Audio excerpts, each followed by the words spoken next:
Asalaamu calaykum. Soo dhawaada mar labaad asxaabe.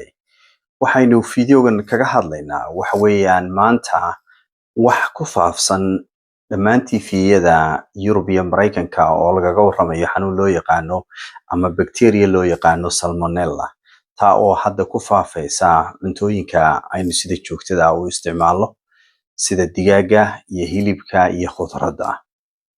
Waxaa haddaba fiidiyogan aan ku sharxi doonaa bal xanuunkan sida loo qaado iyo sida looga badbaadi karo iyo welibana sida uu u dhacay spreadkan iyo faafitaankan ama outbreakani iyo welibana dadka ka shaqeeya ama dadka khatarta u ah dhibaatadani ay ku dhici karto.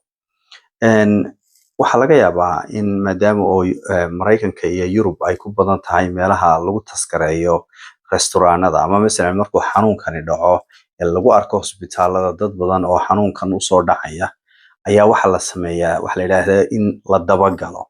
Dabagalkaasi wax kala maaha qofkan su'aalaha la weydiinayo ayaa wax la weydiiyaa halkaad cuntadii u dambeysay ka cuntay eed ku xanuunsatay cuntada aad cuntay noocee bay ahayd wax iyo su'aalo kale oo la mid ah.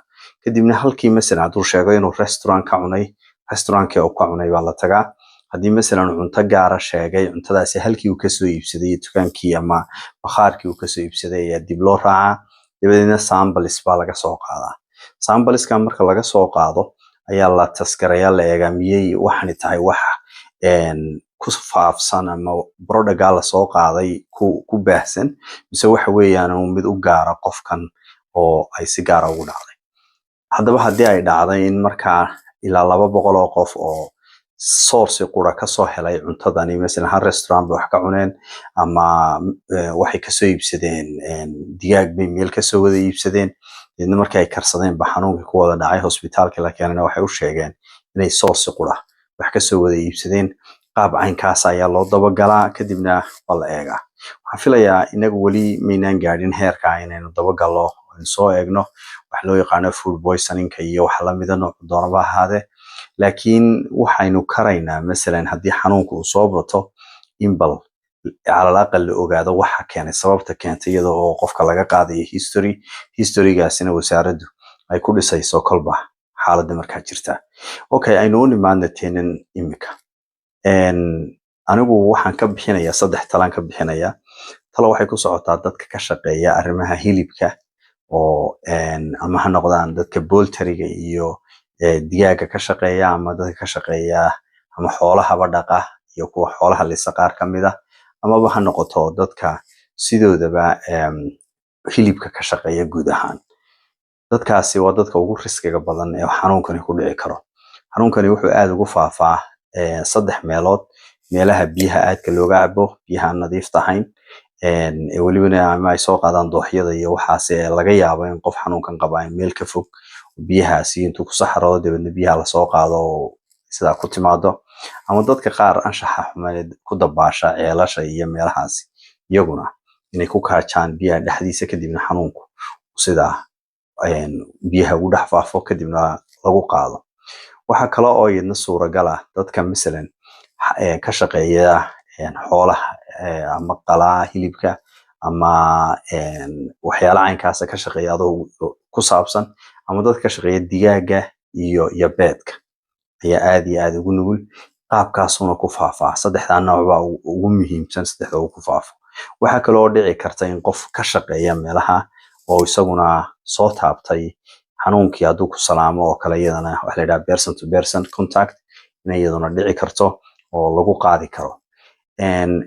Ka soo qaad haddaba masalan sideen uga badbaadaynaa su'aasha salaxoon sideen uga badbaadaynaa waxaad uga badbaadaysaa masalan haddaad digaag aad cunayso oo kale digaagaasi inaad si fiican aad markaad soo qaadid googeynayso aad u maydho aad u handle garayso u googeyso aad dab fiican geliso oo si fiican aad u kariso isagoo yacyacooday isagoo aanad ka qaadin iyo inaad adigu marka dambe si fiican iskaga maydho gacmahaaga iyo intii aad u taabtay jirkaaga ka mid ah baad si fiican iskaga maydho. Hilibkuna sidaas la mid ah masalan aad ka shaqeynayso meelaha hilibka lagu jarjaro ama digaagana inaad qalabka safety-ga ee lagu sameeyay inaanad marnaba dheelsanin safety-ga galafisiyada iyo wixii loogu talagalay aad xidhato sidaana aad uga badbaado markaad ka timaadana aad si fiican meelahaas leedahay way ka gaareen ama kaa taabteen inaad si fiican iskaga maydho.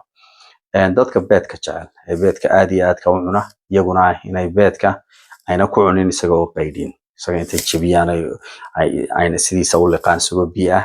mar haddii xanuunkan uu xilligan xanuun baahsan yahay inay iska ilaaliyaan oo ayna arrinkaas samaynin. inay beedka si fiican u kariyaan oo isaga oo biyo ku dhex jirjiraan weli inayna isagana ayna cunin.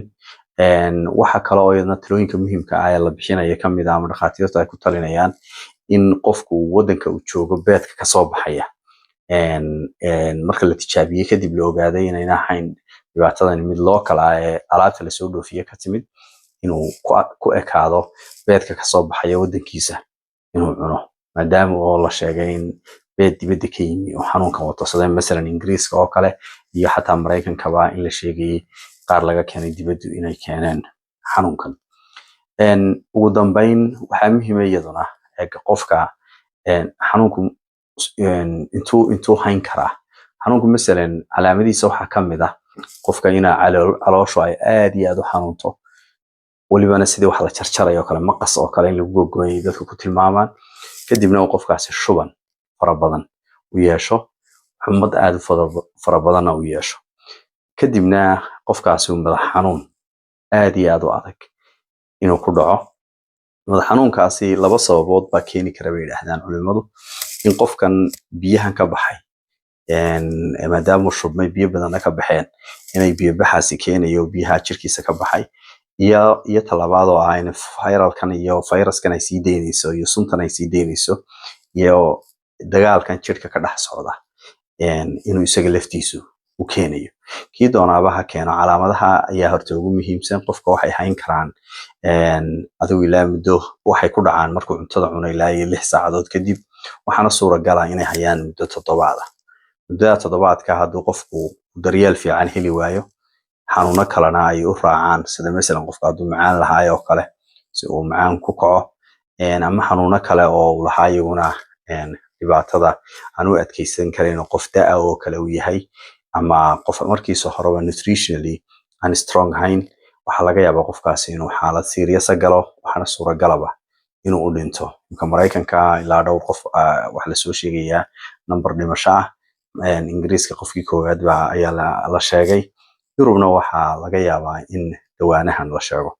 marka bal intay newska ku jirto dhibtani, waxaan rajaynayaa in aynu aad u foojignaano Soomaalida guud ahaan, gaar ahaan inta qurbaha joogta, iyo in lagu dadaalo waxyaalaha 3 shay oo ah hilibka iyo guud ahaan xataa kuwa digaaga ku dar waa iska hilibun, iyo beedka iyo khudradda in meydistooda iyo karintooda in aad loo kariyo, aad looga feejignaado.